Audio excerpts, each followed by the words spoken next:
Dito sa buwan. May kama yun. Ang ginagawa mo. Question mark yan, di naman Siyempre, tama yan. patanong Matik eh. na yun. Anong ginagawa Wala mo? namang higaan yan eh. Tumitingin sa buwan. Di naman higaan yan. Bisa mo na. Obvious. Ano na yun? Magpupumiglas ako, di ba? Hindi. Yung pagkasabi ko ng alis. Mamaya pa.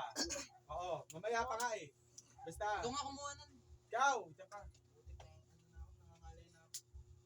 Pwesto na. Gusto, patapos na yan. 1, 2, 3, go. Anong ginagawa mo? Tumingin sa buwan?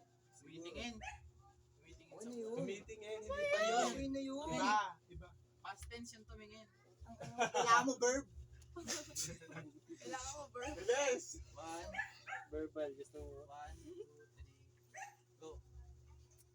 Anong ginagawa mo? Tumingin sa buwan? Siguro. Alis. Wala pa! Ano ba? Nandun muna, tapos lilipat. Pagkas, Okay, ayun, ayun. Tanggalin mo na lang yan. Hindi, okay pagkatapos na yan, ng okay na yan. siguro. Tanggalin na lang nila yan. Dito kayo, o pwesto. Sige, Tanggalin na lang yung alis. yung pwesto nyo kanina.